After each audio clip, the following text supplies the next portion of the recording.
എന്ന് പറഞ്ഞാൽ അവരുടെ രക്തം വിഷാന്നല്ലേ. വിഷം അറിയാണ്ട് കുടിച്ചാലും മരിക്കൂലേ? ഇപ്പോൾ ഒരാൾ അറിയാണ്ട് വിഷം കുടിച്ചു, സോറി ഞാൻ അറിയാണ്ട് കുടിച്ചതാണ്, ആരോട് സോറി? ഗൂഗിളിനോടാ? ലാ തഖ്തബൻ അഹദൻ ഫല്ലൻ അനിൽ ഉലമ വലൗലി സഹ്വിൽ ലിമ ഫീ ലഹ്മിഹിൻ ദഅഫൂന. ഓരോ മാംസവും രക്തവും വിഷ. അബൂ ഹനീഫ റളിയല്ലാഹുവിൻ്റെ നെറ്റിയിൽ ഒരു തേള് കടിച്ചു.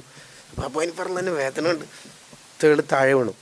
ശിഷ്യന്മാർക്ക് ദേഷ്യം ഉണ്ടാവില്ല, ഉസ്താദിനെ കടിച്ച് ഈ തേളിനെ കൊല്ലാൻ വേണ്ടി നോക്കുമ്പോൾ അബൂ ഹനീഫ റളിയല്ലാഹു പറഞ്ഞു കൊല്ലണ്ടാവും, ആലിമിൻ്റെ രക്തം വിഷമല്ലേ, മരിച്ചോളൂ, അപ്പോൾ ചത്തിട്ടുണ്ട്,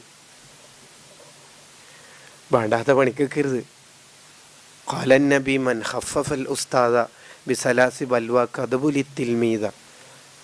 ഉസ്താദുമാരെ നിന്ദിച്ചാൽ 3 പരീക്ഷണം ഉണ്ടാവും. അവ്വലുഹു നിസിയാനുമാ തഅല്ലമ, പഠിച്ച ഇൽമു മറന്നു പോകും. മിൻഹു